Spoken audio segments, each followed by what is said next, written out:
दोस्तों, आदि शंकराचार्य जी वेदांत दर्शन को मानते थे, एक सन्यासी थे और भगवा रंग का वस्त्र धारण करते थे। वहीं दूसरी तरफ अगर आप मंडन मिश्र जी को देखें तो वो मीमांसा दर्शन को मानते थे, गृहस्थ आश्रमी थे और सफेद वस्त्र को धारण करते थे। दोनों अपने अपने क्षेत्र में महाज्ञानी थे। तो जब आदि शंकराचार्य जी वेदांत दर्शन को पूरे भारत में फैलाना चाहते थे तो उनके रास्ते में जो सबसे बड़ा प्रतिद्वंदी आया वो थे श्री मंडन मिश्र। और उनको पता था कि अगर मंडन मिश्र जी को हरा दिया गया तो उनका वेदांत दर्शन काफी मजबूत स्थिति में आ जाएगा। तो जब उन्होंने चैलेंज किया मंडन मिश्र जी को तो मंडन मिश्र जी ने भी सहर्ष स्वीकार किया, लेकिन एक शर्त रखी कि जो भी इस शास्त्रार्थ को हारेगा वो जीतने वाले का आजीवन शिष्य बन जाएगा। तो इस प्रकार आदि शंकराचार्य जी ने भी ये प्रतिज्ञा ली कि अगर वो हारेंगे तो वो संन्यास छोड़कर गृहस्थ आश्रम में चले जाएंगे, और मंडन मिश्र जी ने भी ये प्रतिज्ञा ली कि अगर वो हारेंगे तो वो गृहस्थ आश्रम को छोड़कर संन्यास धारण कर लेंगे। तो स्टेज सेट था। और अब जज और मीडिएटर की जब बात आई तो मंडन मिश्र जी की पत्नी श्रीमती उभय भारती जी को, जो स्वयं में एक बहुत बड़ी विदुषी महिला थी, उनको जज बनाया गया कि वो इस शास्त्रार्थ को आगे बढ़ाएं। दोस्तों, शास्त्रार्थ का प्रारंभ बहुत ही साधारण था, लेकिन जब 5-6 दिन बीत गए, जैसे जैसे समय बढ़ता गया तो इस शास्त्रार्थ की गूंज पूरे भारत में फैली। और फिर जब ये शास्त्रार्थ और भी तेजी से आगे बढ़ने लगा तो कई जगह के विद्वान और ज्ञानी लोग इस शास्त्रार्थ को देखने के लिए अलग अलग जगहों से इकट्ठा होने लगे। तो प्रारंभिक दिनों में एक दूसरे के पक्ष को समझने के बाद छठे दिन मंडन मिश्र जी ने अद्वैत पर प्रश्न उठाते हुए आदि शंकराचार्य से पूछा कि जीव और ब्रह्म कैसे एक ही हैं।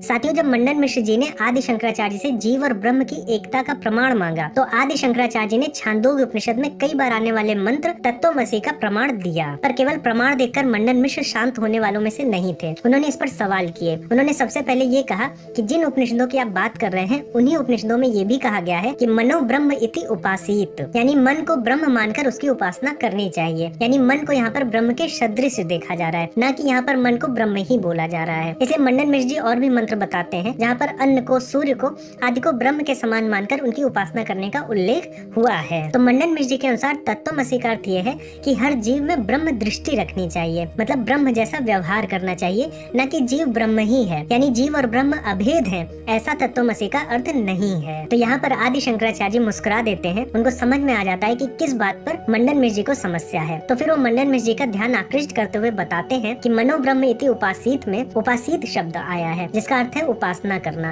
तो ये कर्म कांड का विषय है, इसलिए यहाँ पर अन्न, सूर्य और मन आदि को ब्रह्म सदृश मानकर उपासना करने की आज्ञा दी जा रही है। लेकिन अगर आप तत्वम असि को देखेंगे तो वहाँ पर असि शब्द का प्रयोग हुआ है, और असि शब्द का प्रयोग होने से वो सर्वदा सर्वकाल में सत्य होता है। इसलिए जीव और ब्रह्म में एकता सदैव के लिए है। तो तत्वमसि का विधान केवल कर्म कांड तक सीमित नहीं है, बल्कि तत्वमसि एक मूल मंत्र है जो सर्वदा सत्य है। इसलिए जीव और ब्रह्म एक ही है। लेकिन यहाँ पर मंडन मिश्र जी आसानी से हार नहीं मानने वाले थे। वो आदि शंकराचार्य से कहते हैं कि अगर आपकी बात मान भी ली जाए तो जीव और ब्रह्म एक ही है या एक जैसे हैं, इसके लिए कोई प्रत्यक्ष प्रमाण आपके पास नहीं है। आपको इस तथ्य को कि जीव और ब्रह्म एक ही है, न कि सदृश है, किसी प्रमाण से प्रूव करना पड़ेगा। अब यहाँ पर आदि शंकराचार्य को समझ में आ गया था कि अब और गहराई में उतरना पड़ेगा। तो मंडन मिश्र जी से ये कहते हैं कि चूंकि आप जीव और ब्रह्म में एक समानता देख रहे हैं, न कि एकता देख रहे हैं, आप ये कह रहे हैं कि जीव ब्रह्म के सदृश है, न कि एकदम ही ब्रह्म है, तो आप किन गुणों के आधार पर सदृश मानते हैं? अगर आप ये कहते हैं कि जीव और ब्रह्म दोनों में चेतना है,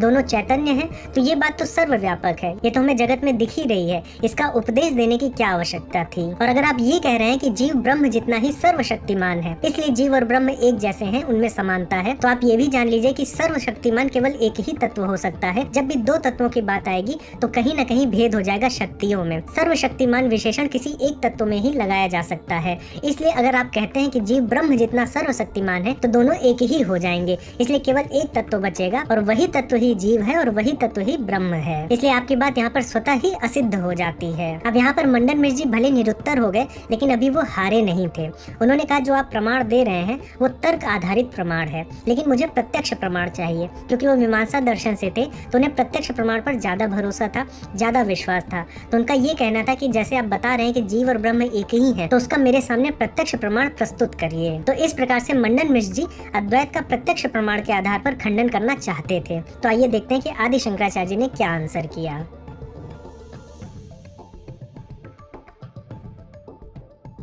तो साथियों, प्रत्यक्ष प्रमाण पर आते हुए मंडन मिश्र जी आदि शंकराचार्य जी से कहते हैं कि जब भी हम किसी साध्य की सिद्धि करते हैं, जब भी हमारे सामने कोई संशय होता है, तो प्रत्यक्ष प्रमाण सबसे ज्यादा मजबूत प्रमाण होता है, क्योंकि जो हम इंद्रियों से अनुभव करते हैं वो प्रत्यक्ष प्रमाण होता है। और प्रत्यक्ष प्रमाण के अनुसार अहम ईश्वरात् भिन्नः, मतलब मैं ईश्वर से भिन्न हूँ, ऐसा बताया गया है। तो आप प्रत्यक्ष प्रमाण के विरुद्ध जाकर कैसे जीव और ब्रह्म को एक ही बता रहे हैं। तो इस पर आदि शंकराचार्य जी मंडन मिश्र जी से कहते हैं कि आप आत्मा को यानी कि जीव को क्या मानते हैं, विभु मानते हैं या अणु। विभु का अर्थ होता है सर्वव्यापक, जो हर जगह पर उपस्थित हो, जैसा कि वैदांतिक व्यू है आत्मा का जीव का। या फिर अणु, जैसे कि हम वैशेषिक में मानते हैं कि आत्मा पदार्थ है, यानी कि अणु है, जिसकी एक निर्धारित सीमा होती है। तो आदि शंकराचार्य यहाँ पर पूछ रहे हैं कि आप जीव को किस प्रकार देखते हैं, सर्वव्यापक रूप में, विभु रूप में देखते हैं या अणु के रूप में देखते हैं। और अपनी बात को आगे बढ़ाते हुए आदि शंकराचार्य जी कहते हैं आप किसी भी रूप में देखें, चाहे विभु रूप में देखें या अणु रूप में देखें, आप दोनों ही रूप में इंद्रियों से उसको समझ ही नहीं सकते, क्योंकि ना आपको अणु दिखते हैं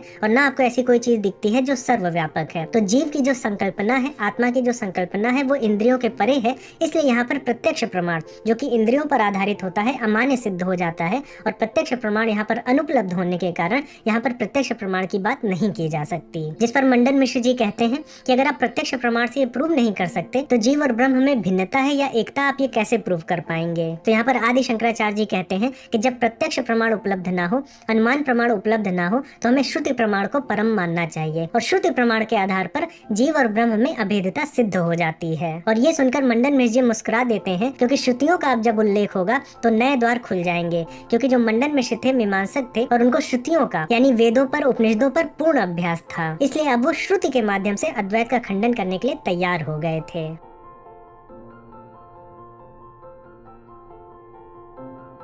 दोस्तों, जैसे ही श्रुतियों की बात आती है, वेदों और उपनिषदों की बात आती है, तो मंडन मिश्र जी सबसे पहले ऋग्वेद के प्रथम मंडल के एक मंत्र को आदि शंकराचार्य जी के समक्ष रखते हैं। इस मंत्र में दो पक्षियों की बात हुई है जो एक वृक्ष पर बैठे हैं। एक पक्षी जीव को दर्शाता है, दूसरा पक्षी ब्रह्म को। तो यहाँ पर एक द्वैतवाद की संकल्पना देखने को मिलती है। तो इस मंत्र को रखते हुए मंडन मिश्र जी आदि शंकराचार्य जी से कहते हैं कि जब श्रुतियां ही हमें बता रही कि जीव और ब्रह्म अलग अलग है, तो आप कैसे उसका विरोध कर रहे हैं। यहाँ पर साफ साफ बताया गया है कि जो जीव होता है वो फलों का भोग करता है, बल्कि जो ब्रह्म है उसको ना तो फलों को भोगने की इच्छा है और ना ही आवश्यकता है। तो यहाँ पर हमें दो विपरीत गुण दिख रहे हैं, इसलिए जीव और ब्रह्म दो हैं, एक नहीं है, ये बात सिद्ध होती है। और इस बात को कहकर मंडन मिश्र जी मन ही मन आनंदित हो जाते हैं, क्योंकि उनको पता था कि आदि शंकराचार्य जी वेद वाक्य को नहीं काट पाएंगे। लेकिन यहाँ पर आदि शंकराचार्य जी श्रुति प्रमाण से ही कठोपनिषद के दूसरे अध्याय के प्रथम वल्ली के 10वें मंत्र का प्रमाण देते हैं। और यहाँ पर वो बताते हैं कि जो कोई भी जीव और ब्रह्म को अलग अलग देखता है उसका कर्मफल यहाँ पर बताया गया है। यहाँ पर लिखा हुआ है कि मृत्योः सा मृत्युम आपनोति या इह नानेव पश्यति, यानी कि जो जीव और ब्रह्म को अलग अलग देखता है वो मृत्यु से मृत्यु को प्राप्त होता है, यानी जन्म और मरण के चक्र में फंसा रहता है। इसलिए जीव और ब्रह्म को एक ही देखना चाहिए। तो यहाँ पर मंडन मिश्र जी कहते हैं कि दो श्रुतियों में फिर यहाँ पर कॉन्फ्लिक्ट हो गया है। एक हमारा ऋग्वेद के संहिता पाठ से मंत्र है और एक कठोपनिषद से है, और दोनों एक दूसरे के कॉन्फ्लिक्टिंग है, क्योंकि एक जगह पर जीव और ब्रह्म में द्वैतवाद दिखाया गया है और एक जगह पर जीव और ब्रह्म में एकत्व का भाव प्रस्तुत किया गया है। तो आदि शंकराचार्य जी यहाँ पर कहते हैं कि यहाँ पर कोई कॉन्फ्लिक्ट नहीं है, क्योंकि पहले मंत्र में कोई भी कर्मफल नहीं बताया गया है, केवल दो पक्षियों की बात हुई है, उसका भी क्या अर्थ होगा वो हम आगे देखेंगे। लेकिन जो द्वितीय मंत्र मैंने प्रस्तुत किया है कठोपनिषद से, वहाँ पर कर्मफल बताया गया है कि अगर आप ऐसा नहीं करेंगे तो आप मोक्ष को नहीं पाएंगे। इसलिए ये जो श्रुति है कठोपनिषद की, ये बलशाली श्रुति है, क्योंकि इसके साथ कर्मफल जुड़ा हुआ है। अब अगर हम प्रथम मंत्र को देखें तो वहाँ पर जो दो पक्षियों की बात हुई है वो जीव और ब्रह्म की ना होकर जीव और बुद्धि की है, यानी जीव जो है वो फल का भोग करता है और बुद्धि देखती रहती है। वहाँ पर जीव और ब्रह्म में कोई भेद नहीं बताया गया है, और इस प्रमाण से आपकी बात निराधार सिद्ध हो जाती है। इसके बाद मंडन मिश्र जी ने और भी उपनिषदों से कई मंत्रों को प्रस्तुत किया जहाँ पर जीव और ब्रह्म में द्वैतवाद दिखता था, लेकिन उन सभी प्रश्नों का आदि शंकराचार्य जी ने बड़ी चतुराई और तर्क से उत्तर दिया। इन सभी को आप श्री शंकर दिग्विजय पुस्तक में पढ़ सकते हैं, माधवाचार्य द्वारा विरचित है। पुस्तक की लिंक हम प्रयास करेंगे कि हम अपने डिस्क्रिप्शन बॉक्स में डाल दें। दोस्तों, इस शास्त्रार्थ के अंतिम दिनों में, अंतिम चरण में मंडन मिश्र जी आदि शंकराचार्य पर मोहित हो गए थे। तो अब जो उन्होंने सवाल पूछना प्रारंभ किए थे वो अब एक प्रतिवादी के रूप में नहीं पूछ रहे थे, बल्कि उनको गुरु मानकर पूछना चाह रहे थे। इसलिए उन्होंने सबसे पहले जानना चाहा कि जीव और ब्रह्म में आखिर जो संबंध है वो किस प्रकार का है। तो यहाँ पर आदि शंकराचार्य जी कहते हैं कि जीव और ब्रह्म में उसी प्रकार का संबंध है जैसा इस सौर मंडल में सूर्य और अन्य वस्तुओं का है। जिस प्रकार सूर्य और उसकी ऊर्जा हर एक पदार्थ में संचारित होती है, उसी प्रकार से जो परमात्मा है, जो ब्रह्म है, वो हर जीव में है और अपने आप को प्रतिबिंबित करता है। जिस पर मंडन मिश्र जी ने पूछा कि अगर ब्रह्म हर जगह उपस्थित है, हर जीव में उपस्थित है और जीव से एकीकृत हो रहा है, तो मैं उसको देख क्यों नहीं पाता। तो इस पर आदि शंकराचार्य जी ने बोला, अगर मैं एक गिलास में आपको पानी दूं और थोड़ा सा नमक दूं और नमक उसमें घोल दूं तो क्या होगा। तो मंडन मिश्र जी ने बोला कि वो पानी जो है, जो जल है, वो नमकीन हो जाएगा। तो इस पर आदि शंकराचार्य जी ने कहा, तो क्या वहाँ पर आप नमक की उपस्थिति बता सकते हैं कि वहाँ पर नमक है, क्या आपको दिख रहा है। तो मंडन मिश्र जी कहते हैं कि नहीं, नमक मुझे वहाँ पर नहीं दिख रहा है। तो यहाँ पर आदि शंकराचार्य जी समझाते हैं कि ठीक इसी प्रकार से ब्रह्म हर जीव में घुला हुआ है, वो सृष्टि के हर एक कण में उपस्थित है, बस वो इंद्रियातीत है। यानी कि जैसे हम नमक को देख नहीं सकते, उसी प्रकार से हम अपने इंद्रिय का प्रयोग करके उस परमात्मा को जान नहीं पाते हैं। और इसीलिए ही हमें इंद्रियों के ऊपर उठकर अगर हमें परमात्मा या ब्रह्म को पाना है तो अद्वैत वेदांत की फिलॉसफी पर मनन करना पड़ेगा। तो इस शास्त्रार्थ के अंतिम पलों में मंडन मिश्र जी अपनी हार को स्वीकार कर लेते हैं और आदि शंकराचार्य जी के शिष्य बन जाते हैं। लेकिन उसके बाद जो मंडन मिश्र जी की पत्नी थी उभय भारती जी, जो कि जज थी, वो फिर आदि शंकराचार्य जी से शास्त्रार्थ करने की प्रतिज्ञा करती हैं। और फिर आदि शंकराचार्य जी का लगभग उतने ही दिन श्रीमती उभय भारती जी से भी शास्त्रार्थ चला था। दोस्तों, इस वीडियो में सभी प्रश्नों को, सभी अंशों को समाहित कर पाना बहुत इम्पॉसिबल सी बात है, लेकिन मैंने आपको पुस्तक भी बता दी है। और अगर आपको ये टॉपिक